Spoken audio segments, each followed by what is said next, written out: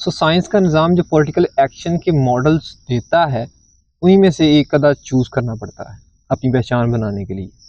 انسان اس طرح سائنس سے اپنا فرق کر کے اپنی پہچان کرتا ہے اور دنیا کو سمجھتا ہے.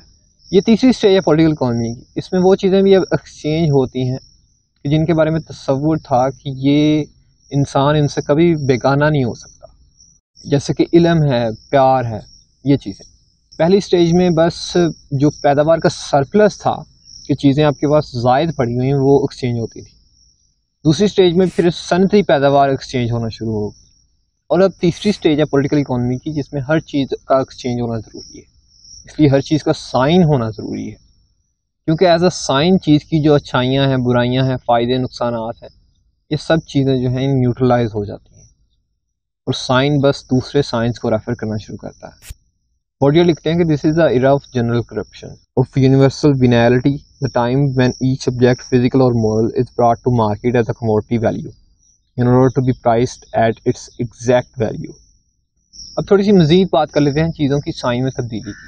ہم نے انسٹا کے اپنے پیج پر اس چیز کی وضاحت کی ہے کہ کیوں ایک سائن میں تبدیلی ضروری ہے، آپ جا کے دیکھ سکتے ہیں. لیکن ہم یہاں بوڈیئر کا حوالہ دیکھیں کیوں وہ سمجھتے ہیں کہ چیزوں کا کموڈٹی فارم سے ایک سائن کی شکل میں تبدیل ہونا ضروری ہے. سائن اس لیے مشہور ہے کیونکہ جب چیز سائن کے لیول پر پہنچتی ہے تو اس میں سے ساری نیگیٹیوٹی ختم ہو جاتی ہے، سارے تضاد ختم ہو جاتے ہیں. وہ ایک جو مسئلہ ہوتا ہے کہ چیز کا کام کیا ہے، اس کی پہچان کیا ہے، اس کا مقصد کیا ہے، وہ ختم ہو جاتا ہے اور ہر طرف پازیٹیوٹی پھیل جاتی ہے، جس سے سائن ہمیں باقی سائنس کے ساتھ ریشنل لگتا ہے کیونکہ وہ اوورال جو کوڈ ہے سائنس کا اس میں فٹ ہو جاتا ہے. جیسے کہ ہم نے پچھلی ویڈیو میں انقلابی ماڈلس کے حوالے سے بات کی کہ جب وہ سائن بنتے ہیں تب وہ امید کی کرن بن جاتے ہیں، اور اس سے کیا ہوتا ہے کہ گروپ کی جو نیگیٹیوٹی ہوتی ہے کہ وہ باتیں کر رہا ہوتا ہے کہ سسٹم انہیں حقوق نہیں دے رہا، صحیح کام نہیں کر رہا سسٹم، وہ دور ہو جاتی ہے اور جو گروپ ہے وہ سکھ کا سانس لیتا ہے. اس طرح ساری نیگیٹیوٹی ختم ہوگی اور پازیٹیوٹی آ گئی سائن کے آنے سے.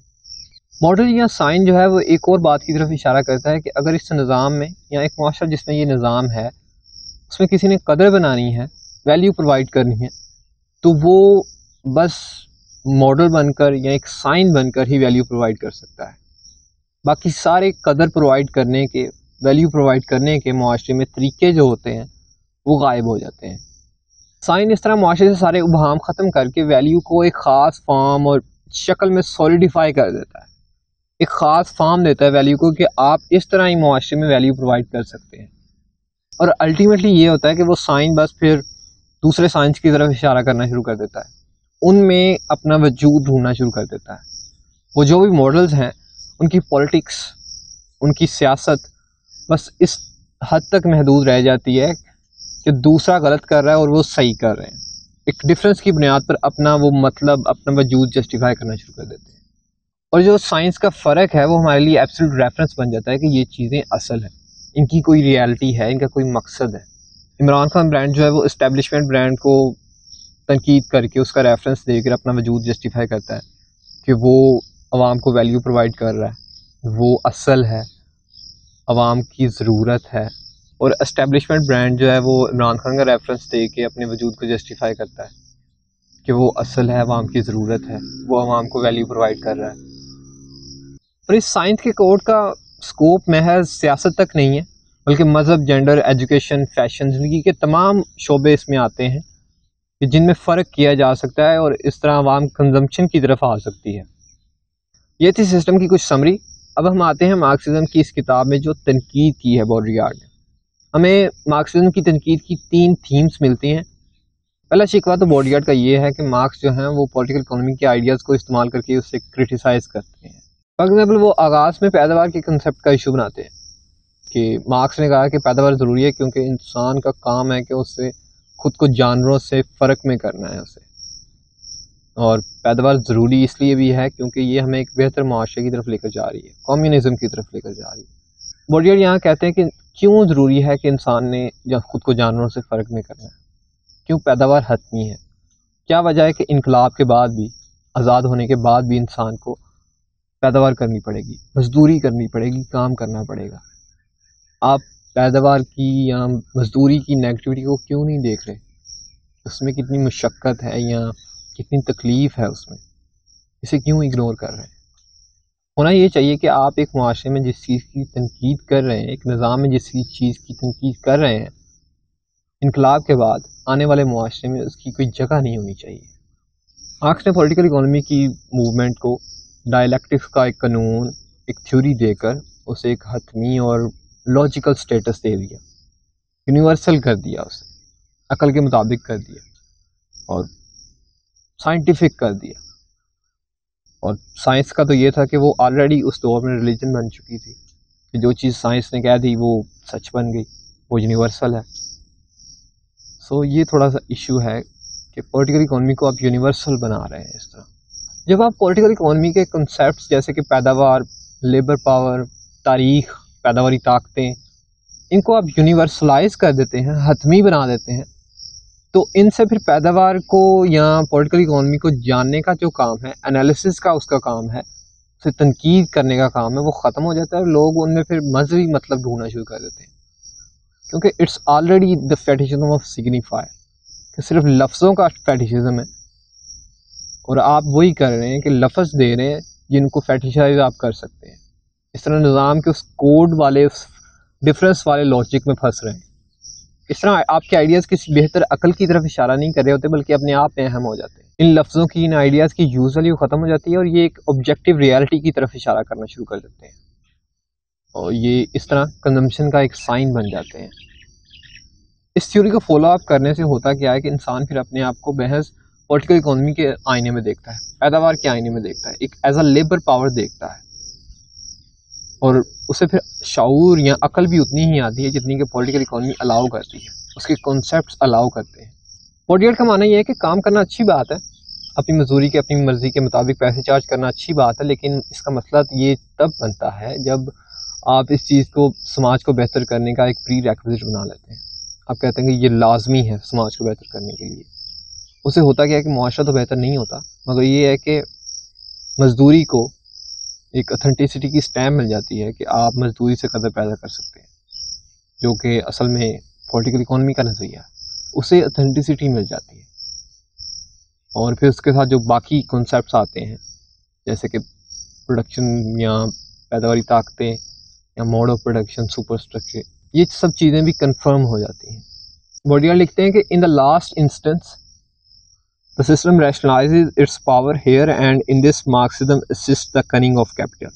It convinces men that they are alienated by the sale of their labor power, thus censoring the much more radical hypothesis that they might be alienated as labor power, as the inalienable power of created value by their labor.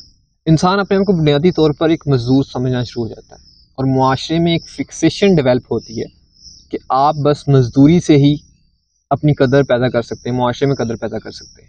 بوڈیئر کہتے ہیں کہ ان concept کا scope جو ہے وہ ہماری political economy والی society تک ہی ہے، ہم انہیں یونیورسلائز نہیں کر سکتے، باقی سوسائٹیز پر اپلائی نہیں کر سکتے جو پرانی سوسائٹیز تھیں، کیونکہ ان میں نہ تو ڈائلیکٹکس کے کنسیپٹ کا تصور تھا، نہ انکانشیس کا تصور تھا۔ مثلا انکانشیس کی اگر مثال لیں تو ہسٹیریا کے کیسز جو ہیں وہ 18ویں صدی میں آنا شروع ہوئے، جن سے بعد میں فرائڈ نے انکانشیس کو ڈسکور کیا۔ یہاں آتی ہے تنقید کی دوسری تھیم کہ مارکسزم کی تھیوری چونکہ اپنے سارے کنسیپٹس جو ہیں وہ پولیٹیکل اکانومی کے آئینے میں دیکھتی ہے، تو اس لیے وہ dialectics, class struggle, production, productive forces کے جو کنسیپٹس ہیں جو کہ صرف پولیٹیکل اکانومی کے آئینے میں دیکھتے ہیں، انہیں پچھلی ساری تاریخ پر اپلائی کر دیتا ہے۔ اس طرح آپ پوری انسانی تاریخ کو جنرلائز کر دیتے ہیں اکنامک ریشنلٹی کے حوالے سے، اور ایک خوابوں کی دنیا سیمولیٹ کرتے ہیں جس کا کوئی تعلق نہیں ہوتا پچھلی تاریخ سے، کوئی ریفرنس نہیں ہوتا پچھلے معاشروں سے، کہ لوگوں کی زندگی کیسے چل رہی تھی اس دور میں۔ بوڈیار فطرت کے کنسیپٹ کی مثال دیتے ہیں کہ پہلے کیسے تھا اور اب کیسے ہے، کہ 17ویں صدی تک فطرت جو تھی اس سے سارے دنیا کو چلانے کے قوانین کو سمجھا جاتا تھا، کہ انسان کچھ بھی پیدا نہیں کرتا تھا، اسے عنایت کیا جاتا تھا۔ قدرت ایک نعمت تھی، اس میں ایک گارنٹی تھی، ضمانت تھی کہ انسان کو اس میں اپنا مطلب مل سکتا ہے، ایک سٹیبلٹی تھی اس میں۔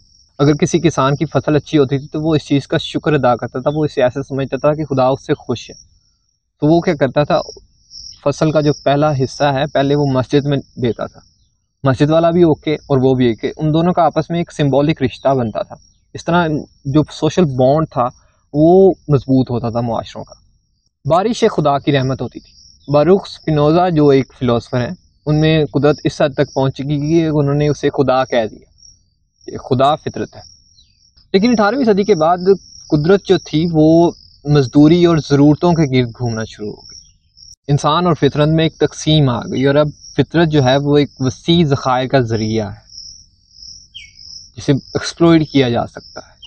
ابھی اگر کسی کسان کی فصل اچھی ہے تو ڈسکورس کچھ اس طرح کا ہوتا ہے کہ اس نے کھاد کس برانڈ کی ڈالی تھی، اس نے قرضے کتنے دینے ہیں، اس نے ایک نیا گاڑی لینی ہے، ایک نیا گھر لینا ہے یا نیا رقبہ لینا ہے، اور کوئی بھی اوکے نہیں ہے۔ پولیٹیکل اکانومی کے آنے سے کیا ہوا کہ جو بھی دم درود، جادو، مذہبی یا سمبولک کام ہوتے تھے انہیں پولیٹیکل اکانومی کی عقل کے برعکس بس بے عقلی کہہ دیا جاتا ہے۔ مارکسزم اور باقی انقلابی نظریے جو ہیں وہ ایک چیز کو بڑا پرزرو کرتے ہیں کہ انسان کی کوئی عقل ہے جس سے اسے پتہ چلتا ہے کہ وہ اپنا پوٹینشیل کو بڑھا سکتا ہے، جس سے وہ پھر ایکسپلوئٹ کرتا ہے کہ انسان کے اندر کوئی ایسا پوٹینشیل ہے کہ جسے آزاد کرنے کی ضرورت ہے۔ انکانشیس کے والے سے بھی لوگوں کا یہی خیال ہے کہ اس میں کوئی پازیٹیوٹی چھپی ہوئی، جسے آزاد کرنے کی ضرورت ہے۔ اور یہاں بھی مارکسزم جو ہے وہ پولیٹیکل اکانومی کی چال چل رہا ہے، کیپٹلزم کی چال چل رہا ہے کہ انسان کے اندر کوئی پازیٹیوٹی ہے جسے آزاد کرنے کی ضرورت ہے، جس سے انسان اور زیادہ پروڈکٹیو ہو جائے گا۔ مارکس اس چیز کی وضاحت نہیں کرتے کہ پرانے معاشروں میں لوگ کیوں دم درود کروانے سے ٹھیک ہو جاتے تھے، کیوں وہ لوگ چیزیں ضائع کرتے تھے، قربانی کیوں کرتے تھے، بادشاہ جو تھے وہ فضول دولتیں کیوں بہاتے تھے۔ اور بوڈریارڈ کے لیے آپ واضح کر بھی نہیں سکتے کیونکہ آپ اپنی عقل کے حساب سے انہیں واضح کرنے کی کوشش کر رہے ہیں۔ سرمایہ داری نظام کے کنسیپٹس کو استعمال کر کے پوری تاریخ کو جنرلائز کرنے کا نقصان یہ ہے کہ آپ پھر سرمایہ داری نظام کے متبادل کوئی چیز امیجن نہیں کر سکتے، کوئی نظام امیجن نہیں کر سکتے۔ بوڈریارڈ لکھتے ہیں کہ ناٹ اینالائزڈ اور unmarked but exported to primitive societies where they do not apply these concepts mortgage all further analysis. The concept of production is never questioned. It will never radically overcome the influence of political economy. Even Marxism's transcending perspective will always be burdened by counter-dependence on political economy. تیسری theme تنقید کی یہ ہے کہ اگر Marxism کے ہم dialectics کو فالو تھرو کریں تو اس کے پیچھے ہمیں مذہب کی باقیات نظر آتی ہیں۔ وہ مثال دیتے ہیں کہ اگر ہم مزدوری سے آزاد ہونے کے کنسیپٹ کو یا انسان اور فطرت میں جو ایک تقسیم کا کنسیپٹ پایا جاتا ہے مارکسزم میں، اس کو فالو تھرو کریں تو یہ کرسچینٹی کی ہی اپڈیٹس ہیں۔ اور یہ جو کام کو اتنا مقدس سمجھا جاتا ہے مارکسزم میں کہ مزدوری کرنے سے ہی انسان آزاد ہوتا ہے، یا کیپٹلزم جو ہے وہ ایک باب ہے تاریخ کا اور تاریخ کا پہیہ چلانے کے لیے کام کرنا ضروری ہے، یہ پولیٹیکل اکانومی کی ہی اسٹریٹجی ہے۔ اس کے والے سے بوڈریارڈ جو ہے وہ والٹر بینیامن کی تنقید جو ہے مارکس کے کمیونسٹ مینیفیسٹو پر میں بھی یا 1848 کے جو انقلاب کا ایک فیلئر تھا اس پر بات کرتے ہوئے والٹر بینیامن کہتے ہیں کہ جرمن ورکرز جو تھے ان کے لیے اس طرح کے جو کانسیپٹس تھے آزادی والے اور ایک ہسٹوریکل فیز والے کیپٹلزم کے، وہ سب سے زیادہ نقصان دہ تھے ان کی موومنٹ کے لیے، انہیں اسے تباہ کرنے کے لیے، کیونکہ ایسا سمجھنے سے کہ وہ کام کرنے سے آزاد ہو جائیں گے سم ہاؤ، ورکر جو تھے وہ آرام سے کام پر جانے لگے، اور ایک غلط فہمی میں رہے کہ اگر فیکٹری میں مشینری بہتر ہو رہی ہے تو ان کی کنڈیشن بھی بہتر ہو رہی ہے، وہی امید والی غلط فہمی۔ دوسرا کنسیپٹ فطرت اور انسان میں تقسیم کا ہے، جو کہ مذہب کے ایک پاکیزہ روح اور خاکی جسم کے تصور سے بڑا ملتا جلتا ہے۔ کرسچینٹی میں ہمیں انسان اور فطرت میں ایک سیپریشن ملتی ہے، ایک علیحدگی ملتی ہے۔ بوڈریارڈ اس علیحدگی کے حوالے سے لکھتے ہیں کہ this separation immediately establishes not a work ethic of material domination and production but an ethic of asceticism, suffering and self-mortification, an otherworldly ethic of sublimation in Max Weber's expression. Not a productive morality but a fixed order is outlined in which well-being is to be earned. یہ تھی کچھ themes اس کتاب کی جن کی بنیاد پر بوڈریارڈ جو ہے وہ تنقید کرتے ہیں مارکسزم کی، اور کہتے ہیں کہ یہ اتنی ریڈیکل نہیں ہے کہ ہمیں ایک بہتر سماج کی طرف لے کر جا سکے، کیونکہ یہ سسٹم کے اس بائنری لاجک میں پھنسی ہوئی ہے جس کے مطابق کیپٹلزم جو ہے وہ ایک نقلی چیز ہے، ایک بس فیز ہے ہسٹوریکل، اور اصل چیز جو ہے وہ کمیونزم ہے، اور جسے بنانے کے لیے ہمیں کام کرنا پڑے گا۔ اس کے برعکس وہ سمبولک ایکسچینج کی تھیوری پیش کرتے ہیں جو کہ ان کے مطابق پرانے معاشروں کو بہتر طریقے سے واضح کرتی ہے۔ سمبولک ایکسچینج بنیادی طور پر ایک الفاظ کے تبادلے سے بھی ہم اسے واضح کر سکتے ہیں کہ جیسے کہ جب دو لوگ آمنے سامنے ہوتے ہیں تو بات چیت کا تبادلہ اس طرح ہوتا ہے، انرجی ویسٹ ہوتی ہے اور گین بھی ہو رہی ہوتی ہے کہ جسے سائن مینیپولیٹ نہیں کر سکتے. آپ سائن نہیں بنا سکتے بات کو، آپ کو رسپونڈ کرنا پڑے گا، اگلے کو ایکسچینج کرنا پڑے گا اس کے ساتھ. ایک فرض ہے آپ پر. بولنے سے کیا ہے کہ انرجی ضائع بھی ہو رہی ہوتی ہے اور مل بھی رہی ہوتی ہے. اب اس تبادلے میں ایک بندہ جیسے چاہے ویسے بیہیو نہیں کر سکتا. اس کے کچھ اصول ہیں، کچھ آداب ہیں، زبان کے کچھ اصول ہیں. لوگ اس ایکسچینج میں آزاد فرد نہیں ہوتے، انہیں ایک دوسرے کو رسپونڈ کرنا ضروری ہوتا ہے، جواب دینا ضروری ہوتا ہے. دس از سمبولک ایکسچینج بیسیکلی. لیکن آپ اور میں جس طرح بات کر رہے ہیں یہ اصل میں سائن ایکسچینج ہے. اس میں ہمیں ایک فیل آتی ہے کہ ہم آزاد ہیں. آپ چاہیں تو اس ویڈیو کو لائک، شیئر اور سبسکرائب کر سکتے ہیں چینل کو، اور اگر آپ نہ چاہیں تو نہیں کر سکتے. میں چاہوں تو میں جیسے مرضی بول سکتا ہوں، میں رسپونڈ کر سکتا ہوں آپ کو، میں نہ چاہوں تو نہ کروں. ہمارے معاشرے سے یہ سمبولک ایکسچینج ختم ہو گیا، جبکہ پرانے معاشروں کے لیے یہ ایک لازمی چیز تھی. یہ ان کے لیے سوشل ان کا بناتا تھا، ان کا معاشرہ بناتا تھا یہ سمبولک ایکسچینج. بورڈیئر لکھتے ہیں کہ for the پریمیٹیوز eating, drinking and living are first of all acts that are exchanged. If they aren't exchanged, they don't occur. Anything that can't be exchanged would break the reciprocity and institute power. وہاں چیزیں بھی اس symbolic exchange کا حصہ تھیں. وہ انسانوں کی ضروریات کو پورا کرنے سے پہلے انسانی جو رشتے تھے معاشروں میں انہیں بار بار پیدا کرنے کا کام کرتی تھی. کیونکہ اس ایکسچینج کا فائدہ یہ تھا کہ سوشل میں جو تھا، معاشرے میں جو تھا، وہ ایک اعتبار تھا لوگوں کا، فطرت پر بھی، ایک دوسرے پر بھی.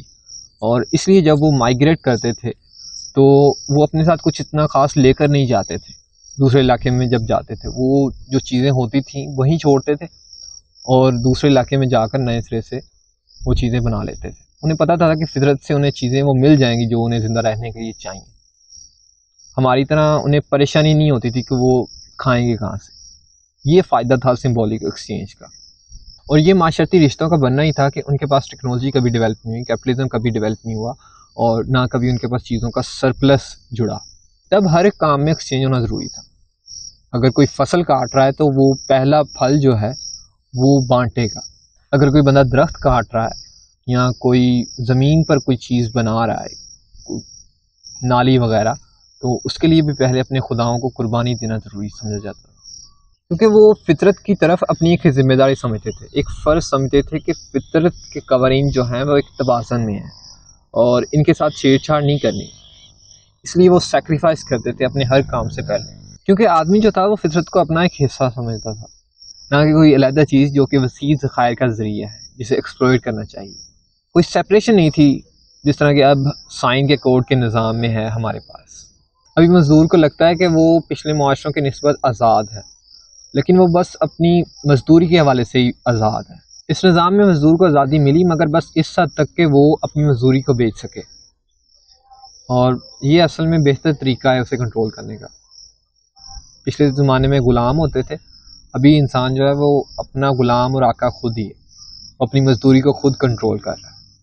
یہ اس عمل کی مثال ہے جسے بورڈیئر جو ہے ریپریسو ڈی سبلیمیشن کہتے ہیں، کہ انسان کو نظام آزاد کرتا ہے مگر بس اس حد تک کہ وہ اسے بہتر طریقے سے کنٹرول کر سکے.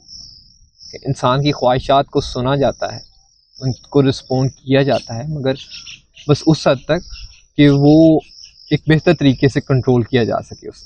اس لیے بورڈیئر کہتے ہیں کہ جو مٹیریل انالیسس ہے مارکسزم کا، وہ ایک خواب میں کام کرتا ہے، لوگوں کو ایک خواب میں رکھتا ہے.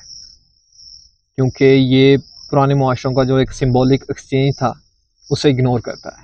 بورڈیئر اس عمل کی مثال اس طرح دیتے ہیں کہ ایک بندہ اگر جس کی چابی کھو جائے اور اندھیرے کی وجہ سے وہ اس جگہ نہ ڈھونڈ پائے چابی، اور بجائے اس کے کہ وہ وہاں ڈھونڈتا رہے، وہ روشنی میں آ کے ڈھونڈنا شروع کرتے، کیونکہ اسے ایسا لگتا ہے کہ بس روشنی ہی وہ جگہ ہے جہاں اسے چابی ملنے کے امکان ہے. ہسٹوریکل مٹیریلزم کو بھی کوئی پتہ نہیں ہے کہ وہ پرانے معاشروں کو کیسے ان کی سمبولک بناوٹ میں، اسٹرکچر میں واضح کرے، کیسے ان کے بارے میں بتائے، ان کے بارے میں جانے. یہ انہیں اپنے علم کی روشنی میں ڈھونڈنے کی کوشش کرتا ہے، اپنے حساب سے انہیں واضح کرنے کی کوشش کرتا ہے اور ناکام رہتا ہے. اور اس لیے ہسٹوریکل مٹیریلزم جو ہے وہ بس کیپٹلزم کی ایک ایڈورٹیزمنٹ ہے، مشہوری ہے۔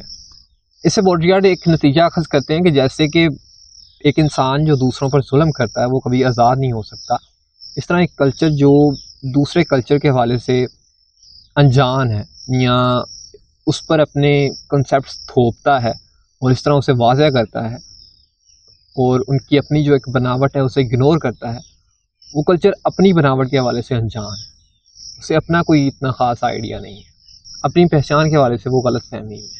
یہ پوسٹ پروڈکشن کا آئینہ ہی وہ سیمولیشن ماڈل ہے جس کے مطابق، جس میں دیکھتے ہوئے ہمارا کلچر، ہماری جو سائنس ہے، یہ سب چیزیں عقل اور فاضل ہونے کا دعویٰ کرتی ہیں۔ اگر یہ سیمولیشن ماڈل نہ ہو تو ہماری بھی کوئی اتنی خاص کوئی علم یا سچ تک کوئی رسائی نہیں ہے۔ اس لیے مارکسزم جو ہے وہ ہمارے لیے ایک جنرل تھیوری نہیں بن سکتی، کیونکہ اگین یہ تیسرا فیز ہے پولیٹیکل اکانومی کا، اور اب ہمارے پاس نئے معاشرتی رشتے ہیں۔ اب سارے ایکسچینج جو ہیں وہ کموڈٹی فارم سے شفٹ ہو کر سائن فارم میں چلے گئے ہیں۔ اب مسئلہ ایکسپلوئٹیشن پروفٹ کا نہیں ہے جو کہ کموڈٹی کے ساتھ جڑے ہوئے مسئلے ہیں، بلکہ یہ ہے کہ ساری جو ویلیوز ہیں، قدریں ہیں، وہ سائن فارم میں شفٹ ہو گئی ہیں، جو کہ بس ایک کوڈ کے سسٹم سے کنٹرول ہو رہی ہیں۔ کوڈ بوڈریارڈ کے لیے وہ جو ہمارا ایک قوانین بنا دینا ہے نا سائنس کے ذریعے یا یونیورسلسٹ ڈسکورس کے ذریعے کہ چیزیں ہم یونیورسل بنا دیتے ہیں، حتمی بنا دیتے ہیں اور اس سے نظام چلتا ہے، یہ ہے بوڈریارڈ کے لیے کوڈ۔ اور یہ پاور اور کنٹرول کا ایسا سٹرکچر ہے جو کہ غریب کو ایکسپلوئٹ کرنے سے کہیں زیادہ ایفیشینٹ ہے، کیونکہ سائن کے لیول پر آپ ریالٹی کو بنیادی لیول پر، اسٹرکچرل جو لیول ہے اس پر چینج کر سکتے ہیں، جیسا چاہیں چیزوں کو مطلب دے سکتے ہیں، جیسے چاہیں ان میں فرق کر سکتے ہیں، کیونکہ کوئی ریفرنس تو ہے نہیں پولیٹیکل اکانومی کے علاوہ۔ سو یہ جو سائن فارم ہے یہی ہمارے پاس ایبسلیوٹ ریفرنس ہے، اور یہ جو سائن فارم کا لاجک ہے یہ سارے معاشرتی حلقے پر اپلائی ہوتا ہے، ہر کلاس پر اپلائی ہوتا ہے، اور زیادہ تر یہ انکانشیس ہوتا ہے۔ اس لیے کیپٹلزم کی مونوپلی بس یہ نہیں ہے کہ یہ امیر و غریب کا فرق کر کے غریب کو ایکسپلوئٹ کرتا ہے اور ایک کلاس اسٹرگل چل رہا ہے، ایسا نہیں ہے۔ ابھی کیا ہے کہ کیپٹلزم کی مونوپلی یہ ہے کہ یہ ریالٹی کو ایک مختلف لاجک کے تحت ریسٹرکچر کرتا ہے، ریالٹی کو بار بار بناتا رہتا ہے اپنے حساب سے۔ بوڈریارڈ لکھتے ہیں کہ لانگ کوٹ ہے تو تھوڑا برداشت کر لیں۔ In the monopolistic stage, there is no longer any dialectic of supply and demand. This dialectic is short-circuited by a calculation of foreseeable equilibrium. The monopolistic system is supported throughout by a myth of competition. جیسا کہ سیاست میں دو parties آ جاتی ہیں، ہمیں ایسا لگتا ہے کہ ایک کمپٹیشن ہے، مگر وہ کمپٹیشن نہیں ہوتا، وہ ہوتا ہے ایک ہی گروپ ہے۔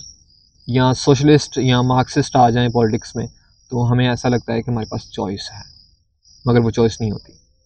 The hegemony of production is supported throughout by a fiction of dialectic of supply and demand. In opposition to the competitive system، کہ پہلے competitive system تھا کیپٹلزم، ابھی monopolistic system ہے۔ The monopolistic system institutes consumption as control, as the abolition of the contingency of demand, as planned socialization by the code, of which advertising style, etc. are only glaring examples. The contradictions do not end here but are functionally integrated and utilized by a process of differentiation and redistribution, processes which the competitive system in the area of labor power do not have at its disposal. Thus, consumption which characterizes the monopolistic era implies something quite different from a phenomenology of affluence. It signifies the passage by its contradictions to a mode of strategic control, of predictive anticipation, of the absorption of the dialectic and of the general homeopathy of the system. Demands اور ضروریات جو ہیں وہ محض چونکہ کہانیاں ہوتی ہیں اور ایک ماڈل کو دیکھتے ہوئے بنتی ہیں، تو اس لیے وہ زیادہ سے زیادہ سیمولیشن بننا شروع ہو جاتی ہیں۔ ہر بندہ اپنی ایک سیمولیشن میں رہتا ہے کہ وہ کیا کرے گا جس سے اس کی زندگی بہتر ہو جائے، اسے پتہ ہوتا ہے سسٹم میں۔ بندہ سسٹم کے باہر کچھ امیجن نہیں کر سکتا، کوئی ویلیو پرووائڈ کرنے کا طریقہ امیجن نہیں کر سکتا، وہ سسٹم کو بس سسٹم کے بتائے ہوئے طریقے کے مطابق ہی جواب یا فیڈ بیک دے سکتا ہے۔ یہ ہے کیپٹلزم کی مونوپلسٹک سٹیج، جو کسی مینز آف پروڈکشن کی طرف اشارہ نہیں کرتی بلکہ کوڈ کی مونوپلی کے سسٹم کی طرف اشارہ کرتی ہے۔ ایک لفظ جو کسی چیز کی اہمیت کی طرف اشارہ کرتا ہے، جسے سگنیفائر کہتے ہیں، وہ کسی سگنیفائڈ کی طرف اشارہ کرتا ہے۔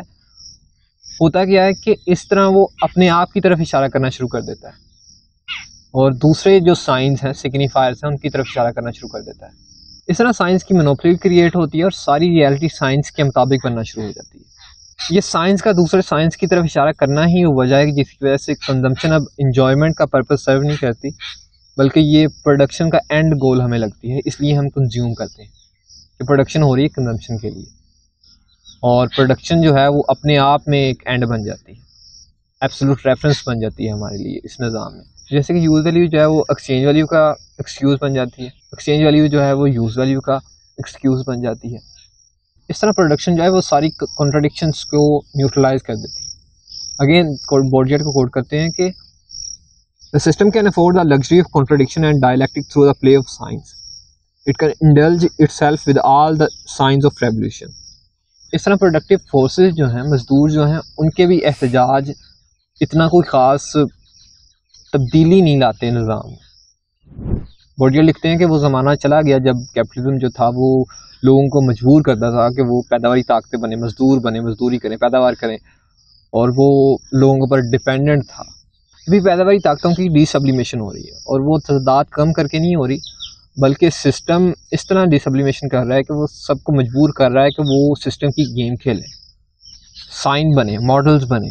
جس طرح کہ ہم نے کنزیومر سوسائٹی کی ویڈیو میں بات کی تھی کہ جو گروپ سسٹم کے خلاف بات کرتا ہے اس سے سسٹم ایک ماڈل دے دیتا ہے کنزیوم کرنے کے لیے، اور اس طرح سوشل ٹینشنز جو ہیں، جو تعداد ہیں، وہ ڈیفیوز ہو جاتے ہیں، نیوٹرلائز ہو جاتے ہیں۔ اب ایسے حالات میں ہمیں نظام میں تعداد نظر کہاں آتے ہیں، کہاں ہمیں پتہ چلتا ہے کہ نظام ٹھیک کام نہیں کر رہا؟ ایکٹیو حلقے میں تو نظر نہیں آتے تعداد، کیونکہ ایکٹیو حلقے میں مزدور آ جاتے ہیں۔ مزدور تو بس چپ ہے، کیونکہ وہ تو اتنا ہی شکر ادا کر رہا ہے کہ یار اسے شام کی روٹی مل جاتی ہے۔ اور دوسری طرف ایکٹیو حلقے میں وہ لوگ ہیں جو ڈیسیجن میکنگ کرتے ہیں، ان میں بھی تعداد نظر نہیں آتے، کیونکہ 25 سال کی انہیں تعلیم دلوائی جاتی ہے، اور پھر ساری عمر کے لیے پرسنل ڈیولپمنٹ کے پروگرام یہ کرتے رہتے ہیں، کوچنگ کی چلتی رہتی ہے۔ ان جیسا بننا ایک عام آدمی کے لیے ممکن نہیں۔ سو تعداد ہمیں اس حلقے میں نظر آتے ہیں جو پیسو ہے، جسے چپ کروا دیا گیا ہے امید کی غلط فہمی دے کر، جس میں نوجوان آ جاتے ہیں، بے روزگار آ جاتے ہیں، یا وہ لوگ آ جاتے ہیں جنہیں انسانی حقوق نہیں مل رہے، یا عورتیں آ جاتی ہیں ہمارے معاشرے میں۔ بورڈیٹ لکھتے ہیں کہ all the institutions of advanced democracy, all social conquests concerning growth, culture, personal and collective creativity, all of this is, as it has always been, simply the right of private property, the real right of few. And for everyone else, there are daycare centers, nurseries, institutions of social control in which the productive forces are deliberately neutralized. For the system no longer needs universal productivity, it requires only that everyone play the game.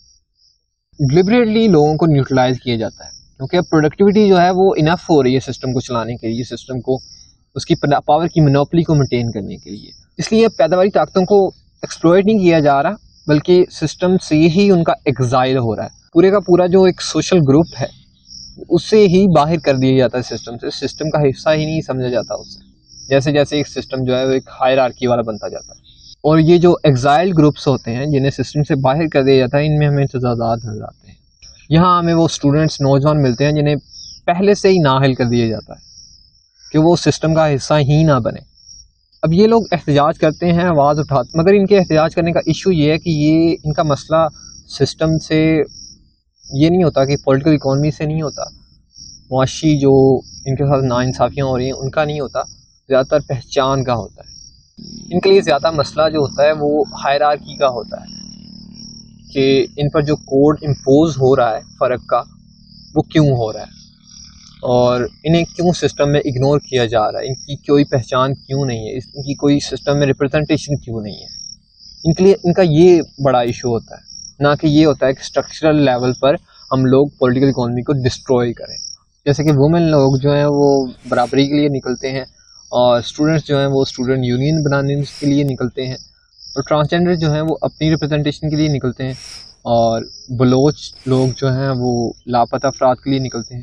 اس طرح یہ system کے code کو خطرے میں نہیں ڈالتے، بلکہ اسے اور زیادہ ایکسپینڈ کرتے ہیں سائنس اور ماڈلز بنا کر۔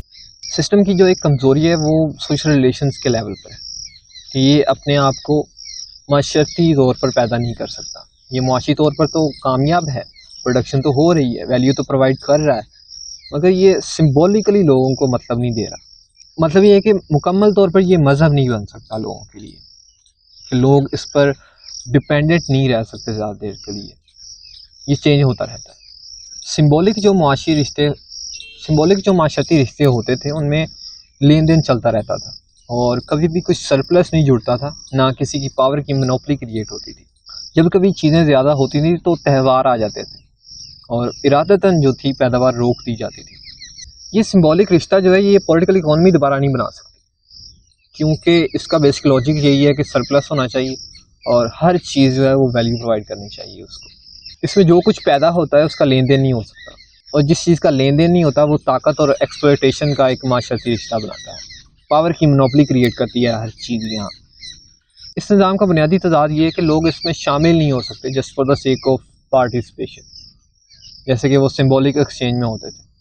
لوگ صدقے نہیں دے سکتے، لوگ تحائف نہیں دے سکتے just for the sake of giving gifts, کیونکہ ہر چیز کو ویلیو پرووائڈ کرنا ضروری ہے۔ سسٹم کے لاجک میں یہ بات آتی نہیں کہ وہ کیسے کبھی کبھی مینیپولیٹ نہ کریں لوگوں کو، ہر چیز پروفٹ کی نظر سے نہ دیکھے اور لوگوں کو زندہ رہنے کا، جینے کا حق دے۔ اس نظام میں جتنی زیادہ لوگوں کو آزادی ملتی ہے اتنا زیادہ جو پاور کی مونوپلی ہے وہ ہائرارکی کی چوٹی پر چلی جاتی ہے۔ بوڈیارڈ کہتے ہیں کہ سیاسی محاذ پر بھی صورتحال کچھ بہتر نہیں ہے۔ سیمولیشن ماڈل بننے سے اب بس چند ایک لوگوں کے پاس الفاظ کی مونوپلی ہے اور وہ جو بولتے ہیں وہی سچ ہوتا ہے۔ یہاں بھی نظام ختم ہو رہا ہے کیونکہ پالیٹکس اب نظریاتی بنیاد پر نہیں ہوتی، جسٹ سائن آف پالیٹکس ہے، اور یہ اس لیے کیونکہ سسٹم بس اپنے آپ کو بار بار پیدا کر سکتا ہے، یہ ایکسچینج نہیں کر سکتا، فیڈ بیک نہیں لے سکتا جیسے کہ اس نے طریقے بتائے ہوئے ہیں ان کے علاوہ، اور یہ چیز اسے اس کی تباہی کی طرف لے کر جا رہی ہے۔ یہ شہر ہمیں جتنا دیتا ہے بدلے میں کہیں زیادہ ہم سے لے لیتا ہے۔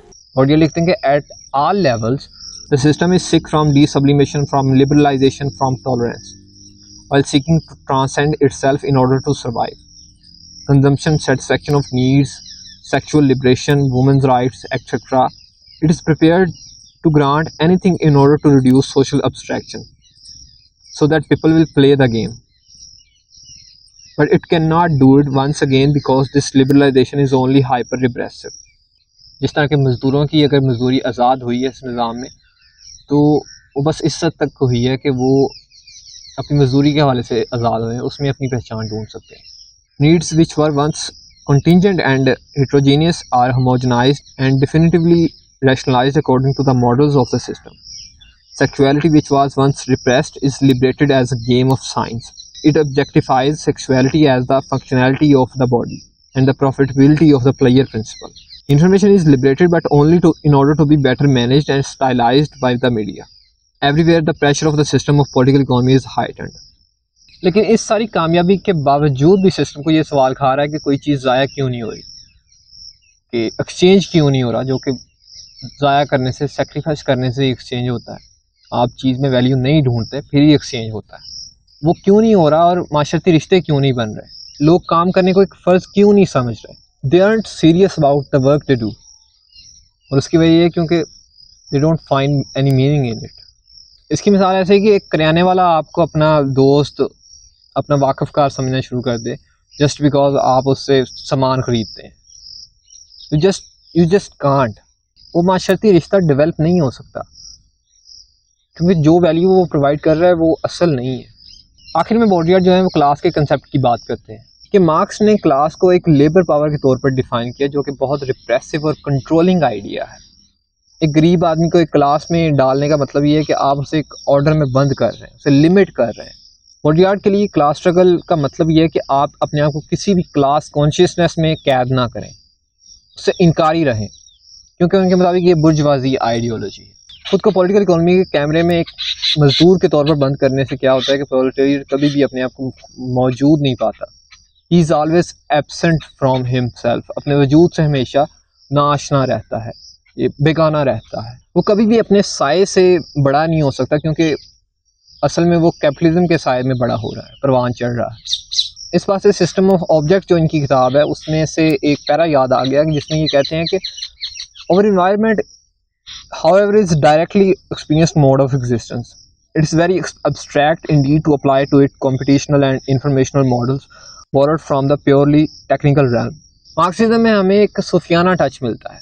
بندے کو کہا جاتا ہے کہ وہ تاریخ کے قانون کا حصہ ہے جس کے اینڈ پر انسان آزاد ہوتا ہے, ٹوٹل مین بنے گا, جس کے بعد اس کی اصل تاریخ شروع ہوگی. اصل اور نقل والا وہی سسٹم کا لاجک. اس لیے وہ کہتے ہیں کہ ایسے کمیونزم کا یا اس کی تھیوری کا ایشو یہ ہے کہ یہ اپنی ہی خواہشات کو, اپنے مقاصد کو ریالٹی نہیں سمجھتا بلکہ ایک خواب سمجھتا ہے جسے اچیو کرنا چاہیے. ایلینیشن کا جو ایک تصور ملتا ہے مارکسزم میں, وہ بھی بندے کو ایک خواب میں رکھتا ہے. اسے ایسا لگتا ہے کہ اس کا ایک حصہ ہے وہ اس سے کھو گیا ہے جو کہ اسے مل سکتا ہے. اگر دیکھا جائے تو کیپٹلزم بھی آپ کو یہی کہتا ہے کہ آپ اپنا آپ نہیں ہیں اور اس لیے آپ کی کنزمپشن کرنی پڑے گی. یو کین بی فری, آپ آزاد ہو سکتے ہیں. آپ ایلینیٹڈ ہیں تو آپ اپنا آپ بن سکتے ہیں, اپنی ٹرو سیلف بن سکتے ہیں. جبکہ اصل بات یہ ہے کہ اب پولیٹیکل اکانومی کی وجہ سے انسان کبھی بھی دوبارہ اپنا آپ نہیں بن سکتا, کیونکہ انسان کی ریالٹی کھو چکی ہے اس سیمولیشن کی دنیا میں آنے سے. It's a lie, okay? That you can do it all. Be a wife and a mother and this self-made career woman. Like there's 37 hours in a day. And then when you can't, they say it's you. You're faulty. Like you're inferior somehow. And like if you could just get your act together. یہ تھی mirror of production کی presentation. I hope you got something from this, and if you do please like share and subscribe to the channel, اور feedback share کریں. اور آپ سے ملاقات ہوگی اگلی ویڈیو میں. اپنا خیال رکھیے. اللہ حافظ.